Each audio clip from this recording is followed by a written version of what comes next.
Default हो रहा है या दिवालिया हो रहा है या मेल्ट डाउन हो रहा है, वो हो चुका हुआ है कि जो हमारे मुल्क के इस वक्त हालात है, हम एक दिवालिया मुल्क के रहने वाले हैं। मुल्क दिवालिया हो गया, हो चुका है और होने के बाद मतलब पता नहीं क्या मतलब आसिफ ख्वाजा ने कहा है जो कि वजीर हमारे दिफा हैं कि साहब पाकिस्तान डिफॉल्ट हो चुका है। अब मुझे बताएं कि वहां पे म्यूनिक सिक्योरिटी कॉन्फ्रेंस जो है वहां पर ये पीछे से स्टेटमेंट आ गई और डिफेंस मिनिस्टर की, तो वहां पे क्या लोग सोच रहे होंगे, लेकिन वो इतने शायद सीरियस भी नहीं लेते कि यार ये तो बातें करते रहते हैं यहाँ पे पाकिस्तान। मरीज मरने वाला है तो पूछ रहे हैं कि ये दवा बताएं आप इसका। मैं तो यही कहूंगा कीनू के 2 कतरे जो है ना उसके मुंह पे डाल दें मरने से पहले, वो ज्यादा अच्छा रहेगा, मुनासिब रहेगा। नमस्कार दोस्तों, तो हजूर वो खबर आ ही गई जिसका कयास काफ़ी समय से आप और हम लगा रहे थे। पाकिस्तान के रक्षा मंत्री ख्वाजा आसिफ ने आखिर खुलासा कर ही दिया कि पाकिस्तान डिफ़ॉल्ट हो चुका है और इसके लिए पाक आर्मी, नौकरशाही और पॉलिटिशियन सारे जिम्मेदार हैं। यही सब निकम्मे। पाकिस्तान में इकोनॉमिक क्राइसिस तो पहले भी कई बार आया, मगर इस बार ऐसा क्या हुआ जो पाकिस्तान इस संकट से निकल नहीं पाया? तो हुआ यूं कि हर बार पाकिस्तान IMF को झूठे वादे कर उससे पैसे निकलवा लेता था, साथ ही सऊदी अरब, संयुक्त अरब अमीरात और अपने आका चीन से चमचागरी करके पैसे ऐंठ ही लेता था। मगर इस बार उसकी कोई चाल कामयाब नहीं हुई। किसी को रत्ती भर भी विश्वास नहीं था कि ये पैसे वापस भी करेगा। IMF ने इस बार पाकिस्तान को डॉलर की जगह पकड़ा दिया शर्तों का पुलिंदा, जिसकी उम्मीद कम से कम पाकिस्तान को कतई नहीं थी। और भैया जी, इस बार पाकिस्तान की इकनॉमी का इस तरीके से बीच बजरिया फट गया ढोल। हैं जी, आवाज़ नहीं यार, ये तो कुछ ज़्यादा ही थी। GDP वाले डिफॉल्ट हो रहा है या दिवालिया हो रहा है या मेल्ट डाउन हो रहा है, वो हो चुका हुआ है कि जो हमारे मुल्क के इस वक्त हालात है, हम एक दिवालिया मुल्क के रहने वाले हैं।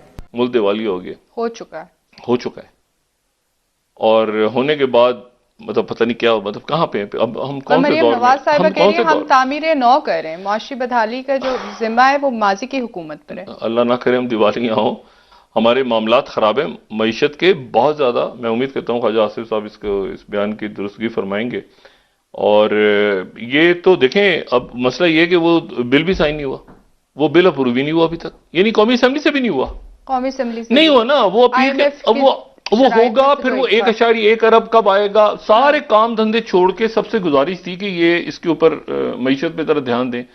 वो अगले हफ्ते चला गया है। अब असेंबली से भी अगले हफ्ते अगली फिगर्स आएंगी तो वो पता नहीं कहां पे आपके जखायर पड़े होंगे। यानी छोड़ दिया, सबने लगा हाथ पैर छोड़ के बैठ गए हैं, क्योंकि वो उन्होंने ये भी कंडीशंस ली हैं कि दिए हैं कि जी आप जो है वो दूसरे मुल्कों से गारंटी लेके दें कि दूसरे मुल्क आपको पैसा देंगे नहीं देंगे। उसके ऊपर भी क्या कोई काम कर रहा है? भाई आप जब दौरे कर रहे हैं इतने सारे म्यूनिक सिक्योरिटी कॉन्फ्रेंस, इधर उधर SCO से, क्या कोई ये बात कर रहा है या नहीं कर रहा? ये एक सवाल है ना। अब मुझे बताएं कि वहां पे म्यूनिक सिक्योरिटी कॉन्फ्रेंस जो है वहां पर ये पीछे से स्टेटमेंट आ गई और डिफेंस मिनिस्टर की, तो वहां पे क्या लोग सोच रहे होंगे, लेकिन वो इतने शायद सीरियस भी नहीं लेते कि यार ये तो बातें करते रहते हैं यहाँ पे पाकिस्तान। आसिफ ख्वाजा ने कहा है जो कि वजीर हमारे दिफा हैं कि साहब पाकिस्तान डिफ़ॉल्ट हो चुका है और ज़िम्मेदारी ब्यूरोक्रेसी, सियासतदान और एस्टेब्लिशमेंट पर है। IMF के साथ स्टाफ लेवल माहदे पर इत्तेफाक है।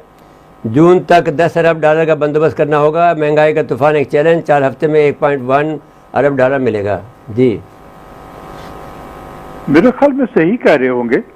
इसका जवाब तो सही मानों में इसहाकदार साहब ही दे सकते हैं जो उनके पार्टी के ही हैं। दार साहब तो कहते हैं कि हमने नहीं किया है, उनके डिफेंस मिनिस्टर कहते हैं कि हमने किया है। ये भी अजीब इत्तेफाक है इस वक्त पाकिस्तान में। जो दफा का वजीर है वो इकानमी पे बात करता है, जो इकानमी का वजीर होता है वो पॉलिटिक्स पे बात कर रहा होता है, जिसका जो पॉलिटिक्स पे बात करने वाले लोग हैं वो तिजारत पे बात कर रहे होते हैं। अजीब हौच पौच हुआ हुआ है निज़ाम हमारा। मेरे ख्याल आप समझते हैं निज़ाम बाकी बचा है अभी भी? फ्री फॉर ऑल हो गया है, मतलब कोई डिसिप्लिन नहीं रही है किसी, मतलब कैबिनेट में भी जो है तरह तरह के लोग हैं। हर शख्स ही कदावर शख्स है अपने अपने राइट में, इसलिए वो किसी के का लिहाज ही नहीं करता, जो मुंह में आता है वो बोल देता है। उसको क्या इसकी इम्प्लीकेशन होगी इकोनॉमी के लिए, मुल्क के लिए, उसको कोई इसकी परवाह नहीं। वो आप बताइए, आप बता दीजिए मेहरबानी करके। क्या बता दूं? ये बताइए कि जो IMF का जो अभी $1.10 मिलियन का जो कर्जा है, ये कहते हैं जून तक देना होगा, ये बात सही है? देखिए, अब ये सब चीजें जो है अब बहुत दूर हो गई हैं। अब इन सब चीजों से निकल जाएं। खासकर जो आप पूछते हैं ना, एक कॉमन से सवाल करते हैं, जी कुछ सजेशन दें कि क्या करना चाहिए। फरमाइए, सजेशन दीजिए। नहीं, अब मैं यही तो कहना चाह रहा हूं, अब इस किस्म के सवालात ना करें आप, क्योंकि अब इससे हम बहुत आगे निकल गए हैं, इन सजेशन से बहुत आगे निकल गए हैं। जब वक्त था सजेशन देने का, उस वक्त तो किसी ने नहीं सुना। जब पुलों के नीचे से पानी बह गया है, कैंसर जो है पूरे जिस्म में फैल गया है, मरीज मरने वाला है, तो पूछ रहे हैं कि जी दवा बताएं आप इसका। मैं तो यही कहूंगा, कीनू के 2 कतरे जो है ना उसके मुंह पे डाल दें मरने से पहले, वो ज्यादा अच्छा रहेगा, मुनासिब रहेगा।